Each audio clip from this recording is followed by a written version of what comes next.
High বন্ধুরা, গলাটা একটু বসে গেছে ঠান্ডা লেগে, ওয়েদার চেঞ্জের কারণে। ওই জন্য একটু ভয়েসটা আস্তে আসতে পারে।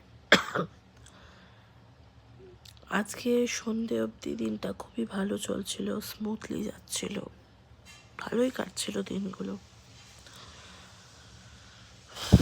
হঠাৎ করে পার্ক থেকে আমি ঘুরে আসি। 7:30টার পর থেকে আমাদের লাইফে সব কিছু চেঞ্জ হয়ে গেল। ভালো দিনগুলো হঠাৎ করে আবার খারাপ হতে লাগলো লাইফে। দেখুন, সবাই তো ব্লগে সব কিছুই শেয়ার করে। ব্লগ মানে আমি তাও লং ব্লগ শেয়ার করি না, শর্ট ব্লগ শেয়ার করি শর্ট ভিডিওর মাধ্যমে। এটাতেও যদি মানুষের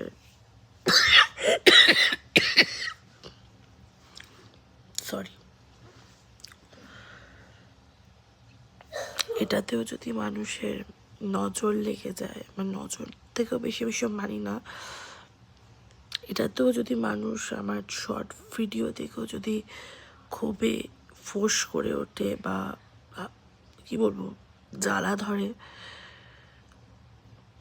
তাহলে আমি কি দেখাবো শর্ট ভিডিওতে? যে সেদ্ধ ভাত খাচ্ছি, খুব কষ্টে আছি, খুব দুঃখে আছি? তাহলে হয়তো আমার লাইফটা যেরকম ভালো চলছিল এরকম কন্টিনিউ ভালো চলতো।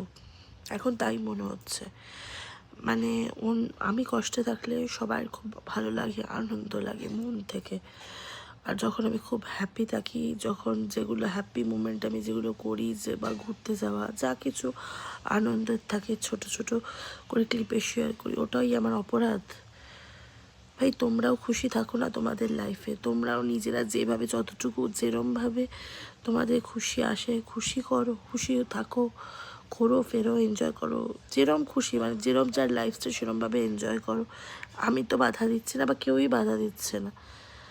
তো অন্যরা যখন লাইফে ভালো আছে তাদেরকে এরকম কুদৃষ্টি দিয়ে মনে দীর্ঘ নিঃশ্বাস ফেলে তাদের লাইফটা খারাপ করার কি দরকার? বা উঠে পড়ে কেন লেগেছো? খারাপ করতেই হবে এদের লাইফটা।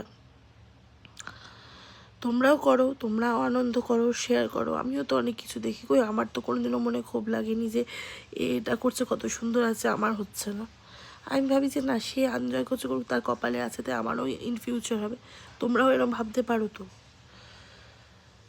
কি বলবো, বেশ সুখ চলছিল আমার জীবনে, হঠাৎ করে সুখ গায়েব, টেনশন শুরু।